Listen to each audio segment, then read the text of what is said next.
So the first stages of grief, let's talk about that. Denial. Denial.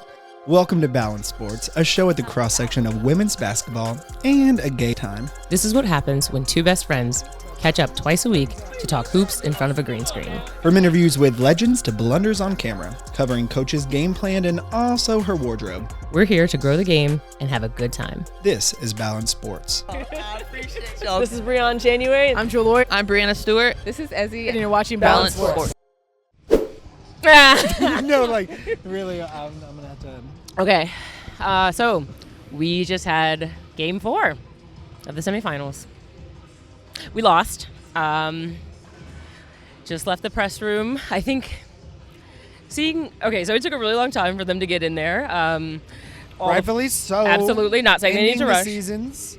Sue was still in her jersey. That was, apparent. You know, it was just like, yeah, I get that. I wouldn't want to take it off either. Yeah, so the Storm were already up against their backs were against the wall in this game. They were down 2-1, right? So they were playing with a lot of pressure on their backs. And at times it felt like they were feeling that Stewie and Joel Lloyd were the offense tonight. They really put the team on their backs, and they talked about in the press conference, texting each other and saying, we want to go out and do this to carry our teams. Do everything we have to. be there everything we for Sue. can. Yeah. And they did. Stewie scored 42 points and never came off the floor.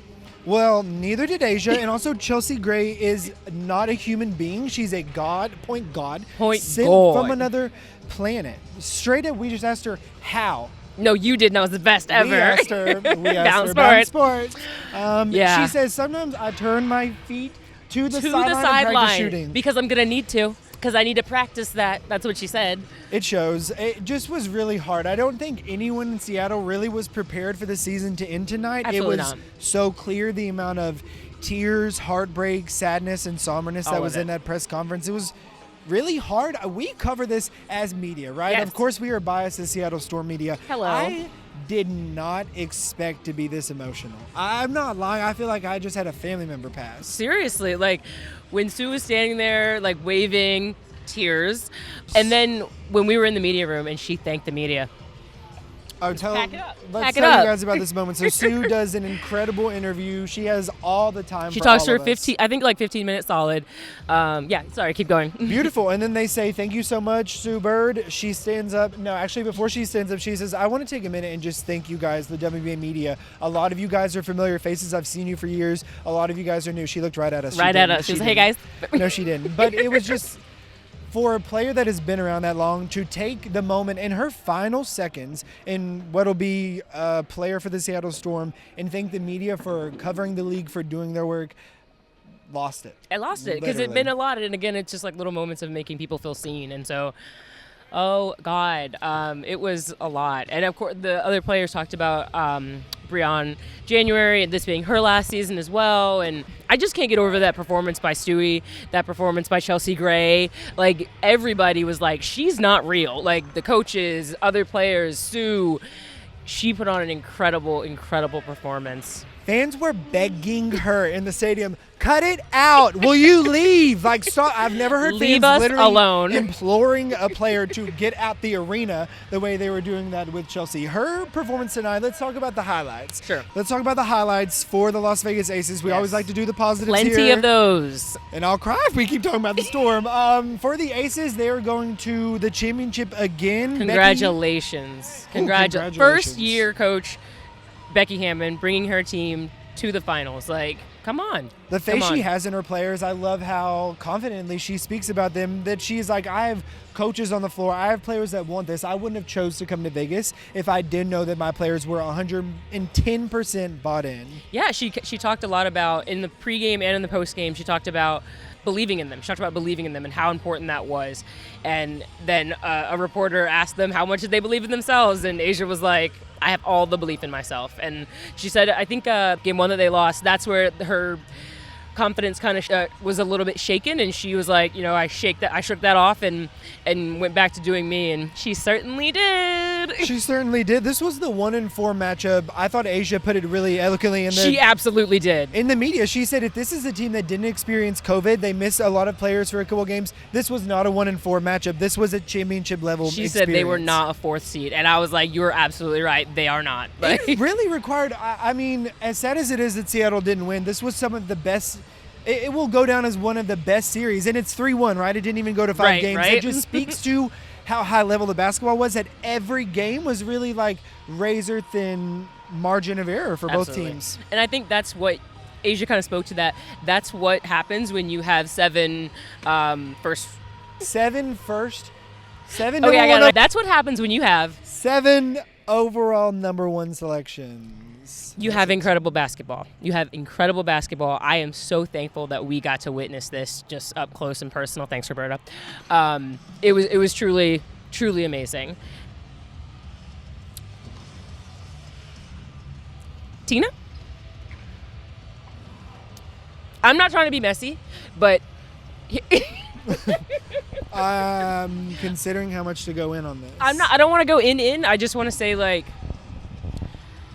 in the same way of like a John Cole Jones body language, at times she had poor body language in the game, and I think that if she was the number comes to mind right off the bat is 1 for 7.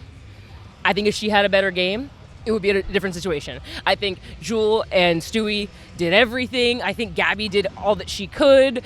I think Tina was the one that we kind of needed a little bit more from her today to get us over the hump. You hit the nail on the head. They got Tina for a reason, right? And she was having an abysmal first half. I believe at one point she was 1 for 7, maybe 1 for 5. She wasn't connecting on her free throws, and the body language just wasn't there. Yeah. And that's okay. Some of that is they were losing. You can be mad about that.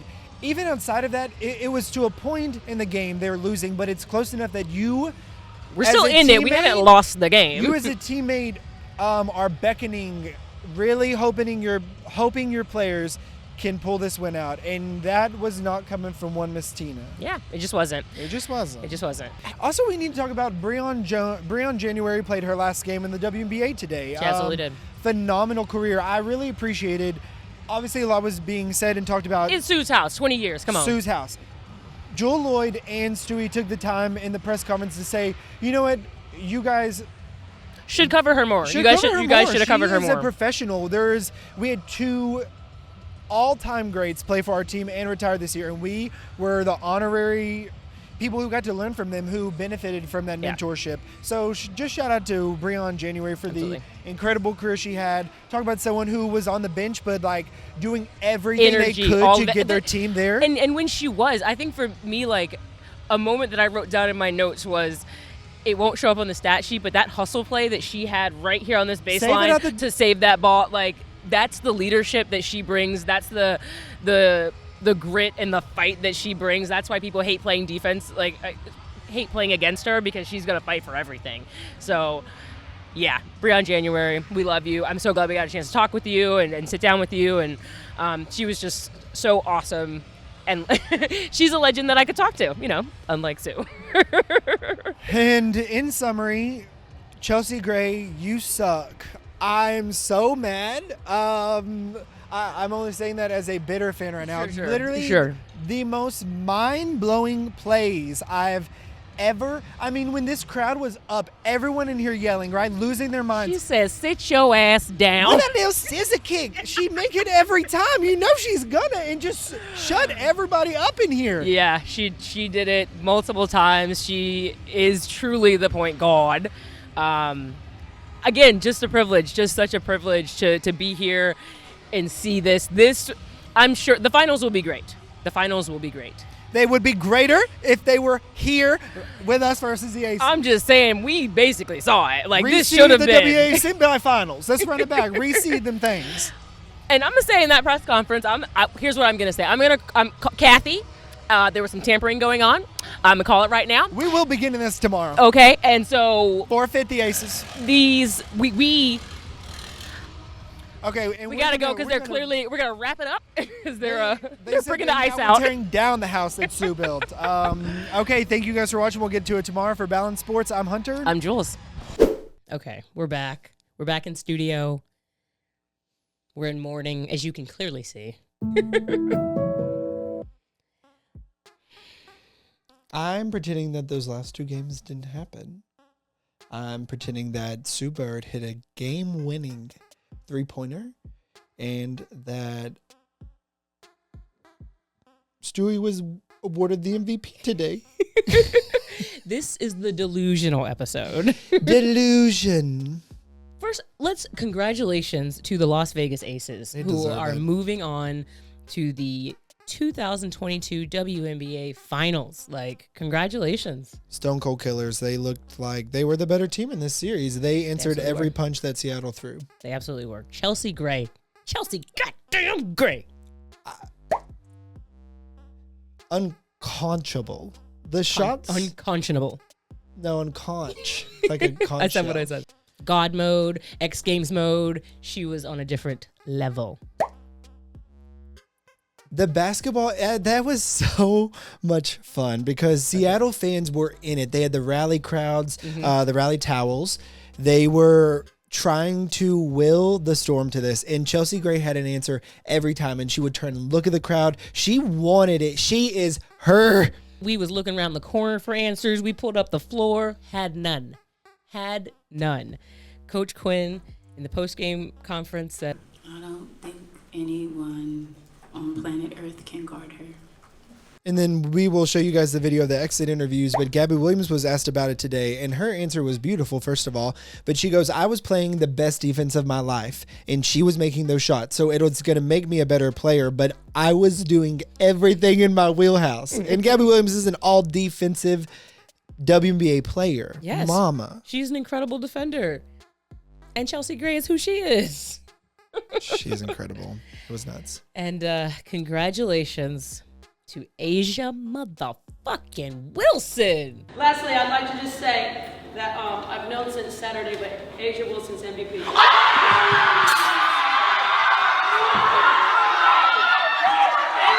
Yo, sweeping awards. I love how she came into Seattle and said Defensive Player of the Year. Check. MVP. Check. Winning this series and sending the Aces to the finals. Check.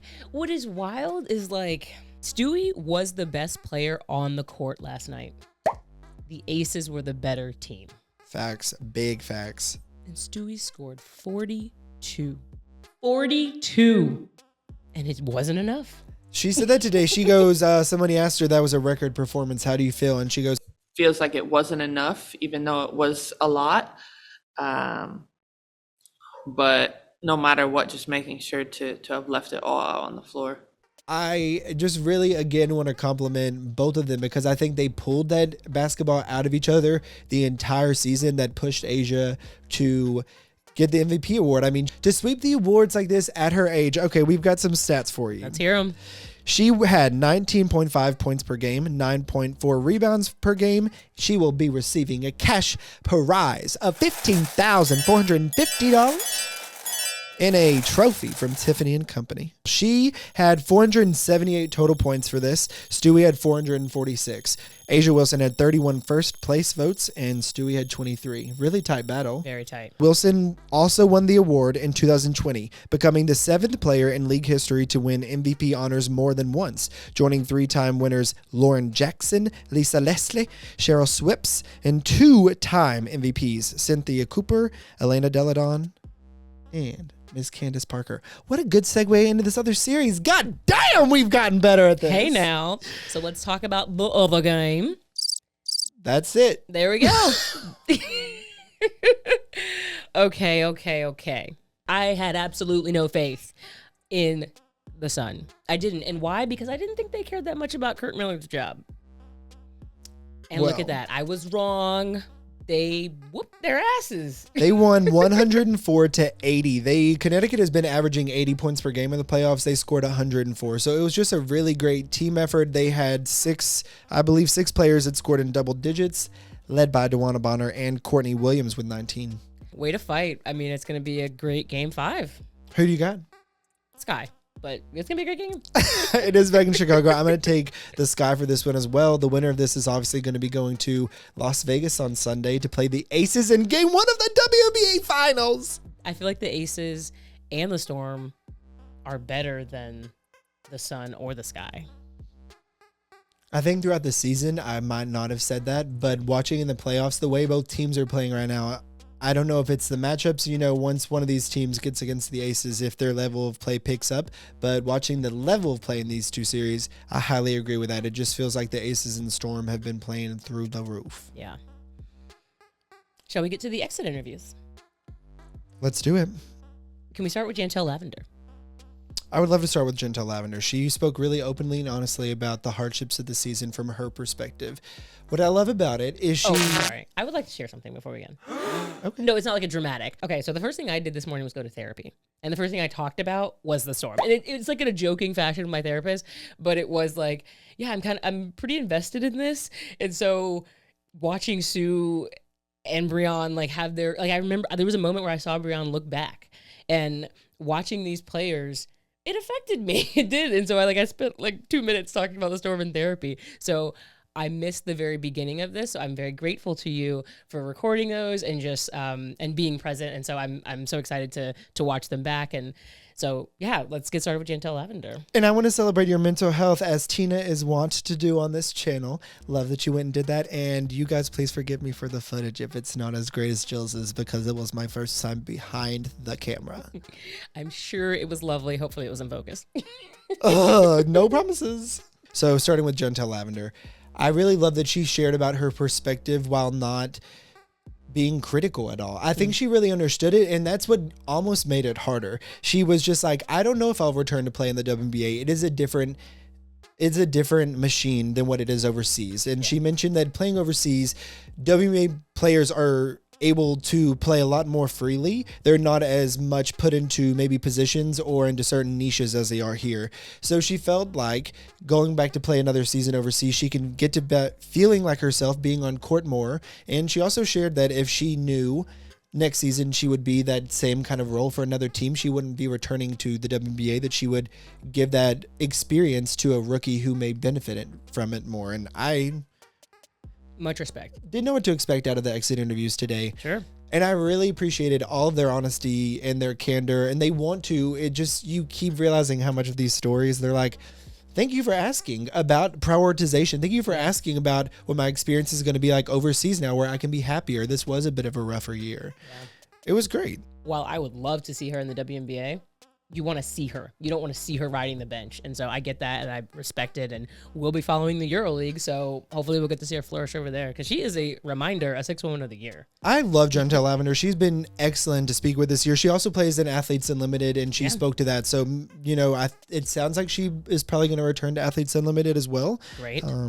Wonderful talking with her. Mercedes wasn't super vocal. She just spoke to, what happened to me this year was out of my control. I would love to be back on the court, but I'm taking it day by day. She was like, I try to be a good teammate for what I could. And then Epiphany Prince she's super quiet to begin with. So put yourself in someone's shoes. Yeah. Yesterday was your last day. You have to come and talk to all these people about it. For sure. I have interviewed Epiphany. She's difficult to pull things out of. She's reluctant to, so I get that. There was a level of speaking about going for that championship today that I had not heard them speak about so candidly this year. Okay. And I think it really hurt them all to be like, it felt like today we was sitting in like, shit, we did not accomplish that. Right. I mean, multiple of them were like, you don't just get a player that is an MVP in the midseason like this. They were referencing Tina, who we will get to in a minute. Great interview. I felt like a lot of people clearly from the practices were getting a lot out of Epiphany in those spaces. So I wonder if she wants to get into coaching at all. I wonder if she could go to picture maybe in Indiana who needs some veteran leadership. Some veteran leadership while still giving those players times. She would go there and maybe not be expected to play a ton, but be a mentor. I think she could be excellent at that. So I don't know. I've enjoyed her around the WNBA. Okay. And continuing on with the next three, we had Ezzy, Steph, and Breon January. Yeah, Breon January said that she decided to play another season overseas because it was just an opportunity that she couldn't pass up, kind of a deal or a contract that she couldn't pass up. And I think she spoke to similarly. She enjoys playing. She's very successful overseas in the EuroLeague. She really seemed excited about that. I'm really happy for her. As he talked about playing over in Hungary this offseason as well. And she said she has never even been over there. So Steph's going to be playing over in Australia. She said she would love to be back. None of these players are under contract for next season. In fact, only 2 players are under contract for the Storm, Joel Lloyd and Mercedes. So a lot of questions today about what's your plans. And everyone was like, free agency, prioritization clause. Yeah. I arrived when Jewel Lloyd was towards the end of Jewel Lloyd's interview. Then we took a little break. And who do we see walking out from the building carrying multiple boxes as if they just got fired from the job? Why, it's Ezzy Megbagor. It felt like an episode from The Office where it's like, is that, you know what I mean? It was just because it was such the cardboard box. It was exactly a brown cardboard box it was a big box, right? And she is a WNBA player carrying her things. We were like, do we go help her? It would have been awkward because by that time she would have definitely been in her car. Just the optics of this, of like, it's so regular. Well, they let her park her car here so she doesn't have to walk it across the parking lot. It was there. We talked about there is a magazine and they're like, celebrities are just like you. They get coffee. It was very much like WNBA players are just like you. They move just their own shit. It's like, oh, okay, yeah, you just clean up your locker and take it home, I guess. Take it to Hungary. I don't know. Take it to Hungary. So after those 3, then you got to individuals, right? Mm-hmm. Brandon Stewart, then Jewel Lloyd. First question. So what's your plans? You going to be back? I was like, let's go ride for it. I truly had little belief that she was going to end up back in Seattle next year. And after this, just the way she was speaking about Seattle, referencing what it felt like to watch how Sue was honored after being there for 20 years, she definitely, you could tell, absorbed that and wondered what it would be like. She literally said, I got to imagining what it would be like if I spent my whole career here. Yep. And everyone was like, yeah. We would love that. Do that. I pulled up my sweater and I'm wearing this. Yeah. Yeah, I heard her say like she wants to kind of push this decision off for as long as possible, and that'll be a family decision, of course, with her and Marta. And we hope you stay, Stewie. But mad respect for Stewie. Like, it's a very difficult position to be in. She's gonna shop around and see what else is out there, and we hope you stay here. Please do. And I loved how she spoke about the prioritization clause. I love that we kept asking them about that. We gave them that opportunity to just say it in front of everybody. They all had a lot to say. Joel Lloyd had something to say about it. This actually was one of the most brilliant things I've heard during the entire exit interviews. Loved it. You know, if a regular person had 3 jobs, no one's complaining. Like, you say, oh, you could work 3 jobs because you want the extra money, you want this, you want, you know. But for us, we have 2 jobs now. It's like, oh, I don't know if you can do it. Like, so that's kind of how my mind is. Like, everyone else could work 3 and 4 jobs, and you're a hard-working American. You know, for us, it's like, oh, like, you're selfish, thinking about yourself. So that's kind of why I see it. But I understand the business aspect of it too. What I love about this is she is not really a player affected by the prioritization clause, and she going hard about it. Mm-hmm. I love that. It affects all of her players. It affects her teams. That is affecting her money. So in essence, it does affect her. I'd take it all back. I just heard it. It was so relatable. And I feel like when you put it in that context, maybe everyone else is like, oh yeah, that is correct. That is how we view working. That is not strange to want to do multiple things, to have other interests, or to, loved it. Brilliant analogy. Also, she is, as we said, one of the 2 returners, and we asked her, I really appreciated her saying, I will have a lot of input about who comes here. Obviously, they're going to be playing with me. I want it to be someone whose game matches mine, who I think we can thrive together. I want to have a lot of say in the recruitment and bringing someone here. I feel really good about having 2 players. Isn't that crazy? I loved that she said that she's at a point in her career where people should want to play with her. Like, yes, she can recruit a little bit, but like, she was like, yo, I'm Joel Lloyd. Like, you should want to play alongside me. Got me fired up. I am less fired up that we only have 2 people. Yeah. I knew that because we had sat down and talked about it at one point. But then when they all come in front of you and you're like, I was not sure that Ezzy was not coming back for sure. And so that one has me nervous. But the next interviews were Gabby Williams and Tina. What was it? Who was it? So yes, the docket said Gabby Williams and Tina Charles, and Gabby Williams came. This was the first one that I was there for the entire time. Love Gabby. We know Gabby stands here. Oh God, we have got to talk about that today. Talk about what? What happened with Gabby? Don't act like you forgot it. Oh, what now? Lost footage? We'll come back. We'll circle back. That'll wait till the very end of this video after the credits to get that part. I talked with Gabby earlier in the season, and I asked her about prioritization, and she answered it. I walked away from that and was like, oh, she's not coming back. Like, she will be in France. She's not here with it. After this interview, I felt like, I mean, she spoke to it. She was like, after my Chicago experiences, I wasn't here for the W kind of vibe. Seattle has made her feel a little bit better about it, a lot better about it. And so I believe that she will be back in a Storm uniform. Next year, maybe. The year after that, yes, because then it becomes really, really difficult in that second year. They can miss a little bit of training camp, but not a game kind of deal. But in 2024 season, they have got to be back here for training camp. And she was like, I don't want to miss that much of the WNBA. I love that she got up and was just like, thank you guys for asking me about these things. Thank you for asking me about prioritization. I thought a lot of the Storm players today were just that they thank us. I love asking them what we could do to get better and hearing that from multiple of them. And then we had Tina Charles. Did we? Who was a no-show.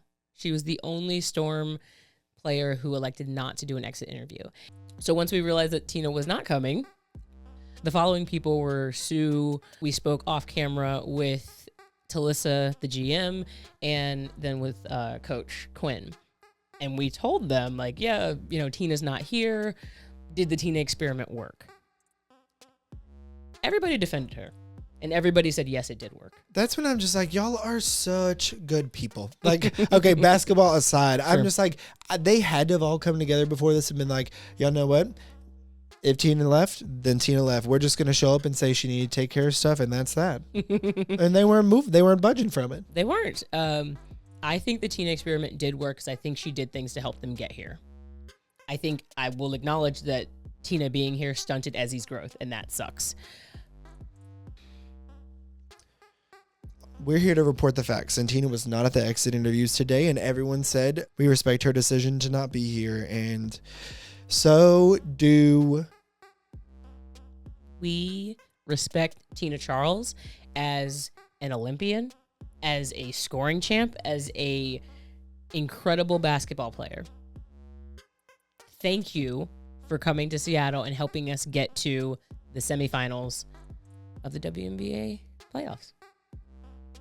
All of that's true, right? That part. Yeah, no crumbs. Okay, good. Yeah. Then we talked to Sue Bird. She gave us 30 minutes. Thanks, Sue. Like, dang. Like, and all of it was gold. Like, honestly. Yeah. It really was. I love that someone that has been so dedicated to a craft and just nonstop, right? We asked her, what are your plans after this? She goes, this may sound crazy, but I'm chilling. Maybe clean my closet. I just want to hang out. That. I love that. No plans, just hang out. And she talked about all these things she's going to get to together. Peyton Place. Yeah. Come on, Peyton's Place. Talked about all the things that she's going to have on the horizon. Yeah. But I love that she's just chilling hard. Yeah. I liked how she actually got into the nitty-gritty of basketball at certain points. She was talking about Stewie's game, elevating over Asia, Jewelz' game. She was asked, maybe the question was somewhere along the lines of, what would you have to say to the person who's going to come in and fill your shoes? And I thought that was a beautiful answer. She said, I realized back when Jordan Canada was drafted here, I went to her on day one and I said, She said, I went to her on day one and said, I'm not Jordan Canada, and Jordan Canada is not Sue Bird. And then she went on, I'm not Courtney Vandersloot. I'm not. She listed all these other point guards, and I just loved how she was like, so the person that comes in here next, they're going to be a different style player. They're not filling my shoes. I had a wonderful career here, and so is the next person. Let's keep it pushing. It just, she's going to stay involved in the organization somehow. Yeah, and people asked that. They couldn't, she did not, I think she made it clear it wasn't GM or it wasn't a traditional role, which is exciting. So it'll be something completely different. Perhaps ownership of the new franchise? What? Thoughts about Talissa? I really appreciated, because we've talked about how much turnover Seattle is about to have. They have 2 players on a 12-player roster. So cannot like pin that point enough. we had a lot of questions for what you gonna be doing over here. And I love that she just spoke to, we had a really talented team, but we were beaten by a really talented team. So then we asked, are you looking at the Aces as a recipe? And they said, not exactly a recipe, but it just showed us these other ways that we need to improve, have to improve. And so that will help us seek out, depending on who we get, like the teams we have to beat, who we would need to match up against. I just really left today feeling very hopeful instead of having a lot of questions. I still have a lot of questions. That roster is going to have to get filled. But I think they're going to do it. Oh, yeah. They're definitely, I mean, she kind of has to. That is her I job. know she'll fill the roster, but like, this is a place I think people want to come. I agree. Let us know in the comments if we're wrong. I mean, honestly, I think we do have a blind spot in that we are here. We get to watch basketball in Climate Pledge, which is usually packed, and like, we're just really spoiled. And so let us know in the comments if we're so wrong. If we're wrong, and if it's like, actually, no, Chicago is the place that like really is going to draw people. They just won the championship. They're in the championship. No, they're not. They have gotten to game 5, which Seattle did not. So maybe it's not Seattle, but I think Seattle, and the fact that they have that new facility coming, and just like the 4 championships that we do have, I think it's a big draw to be here. Definitely.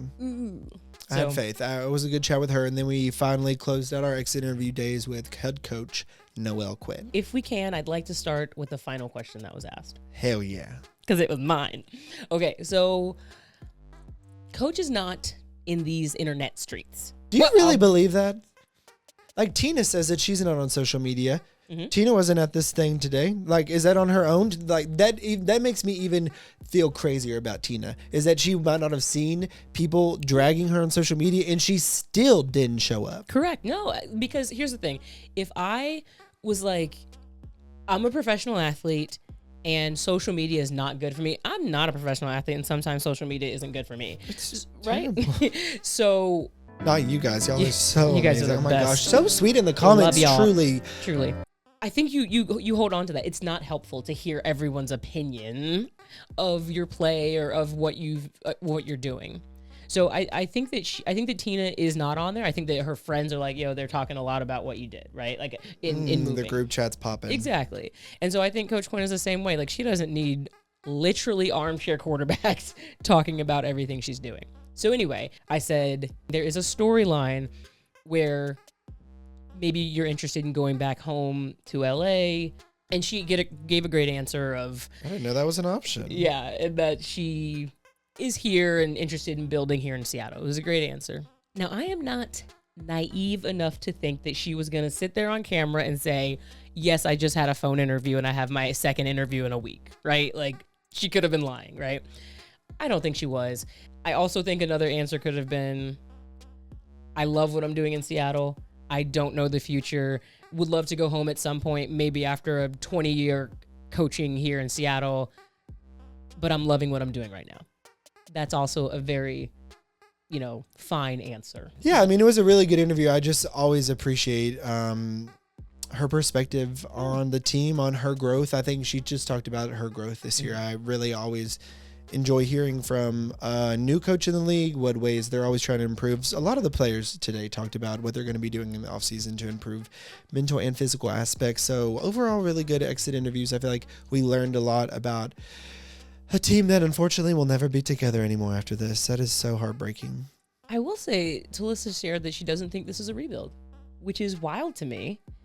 That speaks to, if I try and read between the lines, we really plan on getting most of our players back, or a lot of them. Let's go down it.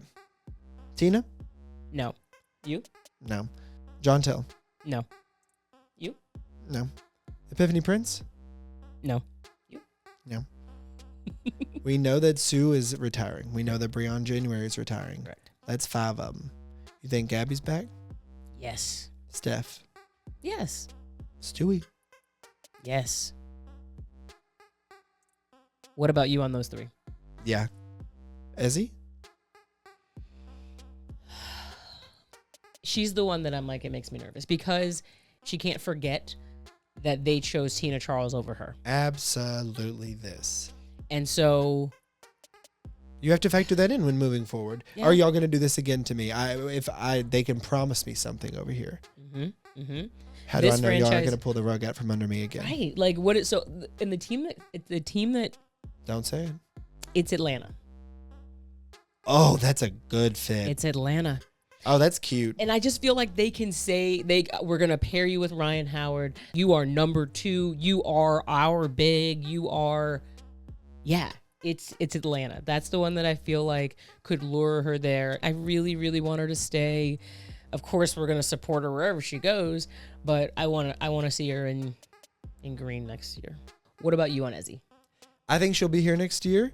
I hope she really explores her free agency options. I love when all these players go out there and see what they have at their disposal. It's better for the league. Gabby Williams, I'm 26 years old. My body will never be like this again. I'm going to make all the money I can. Get Do it. that. Get it. So, Ezzy, please come back. But, like, explore. Just explore. Come back. And just come on back home. We're sorry about the teen incident in year 3. That's the way that can always go. Tina to Atlanta We'll talk about Tina later. for Balanced Sports. Yeah, right.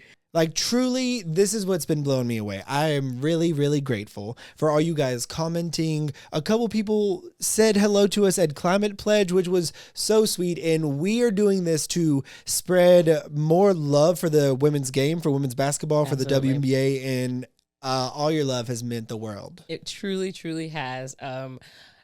Being recognized in public by Diane meant a lot. We're having so much fun. We're having fun with y'all in the comments. Thank you.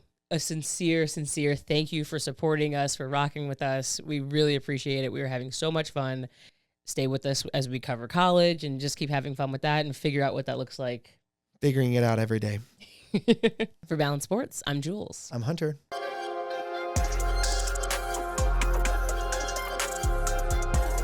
All right, people. My birthday is September 9th. Hunter, when is your birthday? Oh my God, it's September 9th. You want to know who else's birthday is September 9th? Gabby Williams. Incredible. Virgo Queen.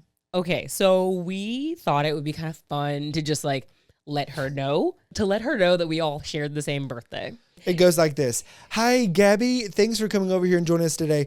There's something in common. The 3 of us all have the same birthday. Oh my God, yeah. And then When I tell you, a part of me died inside.